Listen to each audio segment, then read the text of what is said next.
Well, we see cruelty all the time. A white guy walks into a mid-town Manhattan restaurant and berates everybody for not speaking English. He's at a restaurant where they serve food, right? Generally, when you're at a restaurant and somebody's making your food or serving your food, guess what? They don't speak English. If somebody's driving you around, guess what? They probably don't have a good grasp of the English language. Somebody cleaning your hotel room, they don't got a good grasp of the English language. Somebody building the houses you live in, or the bridges you drive across, or the roads that you drive on, probably don't speak English. The greatest thing in America, one thing white people get melancholy about is when they talk about how their forefathers came here, their grandmother and grandfather came here from wherever they were from, and they don't speak English, and they made something of themselves. That's all these people are trying to do. Every time you turn around, some white guy or white woman is telling somebody to speak English. Tommy Lauren, well, if they have to have skill and be educated and speak the language. That isn't true. America wouldn't exist if it weren't for people who didn't speak English. It wouldn't exist at all. If that's a requirement, then you shouldn't have bought slaves here and there, because we damn sure didn't speak the language and weren't qualified for any of these jobs.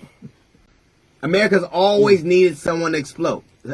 Always. We always needed somebody to take advantage of. First we had slaves, then we had Italians, then we had Chinese, we had Irish. We've always needed somebody who was willing to be screwed over so that they could do better for their family. And that's all that's happening here. That's all. What you want them to do is serve their food and shut up. But that's not going to happen. They come here for an opportunity, and they come in and they take these jobs, and they already, it's a lot of people doing jobs in their own countries. They're much more educated, much more qualified, but they're doing these jobs. Like a lot of these people who are nurses in America are really doctors somewhere else. They don't speak English, but that doesn't mean that they're not human. You had the President of the United States calling people migrating here animals. How dare you? Who acts more animalistic? The people who are so brutal and so disrespectful, or these people who will come here just to do a job that no one else will do? America's always needed someone to exploit. On the Statue of Liberty, it virtually invites broke, poor people who don't speak English to come in. Give me your tired, your poor, your huddled masses yearning to breathe free, the wretched refuse of your teeming shores sing this, the tempest off, and I lit my lamp by the golden door.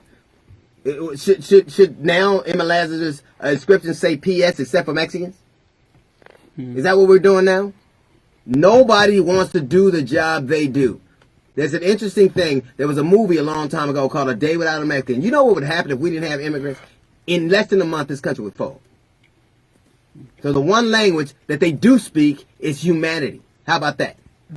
Because everybody understands that. And that don't come in English or Spanish. That's what people do. All right, that's a little note from a GED section. We got the Jazz Report coming up in 15 minutes. It's the D.L. Hughley Show.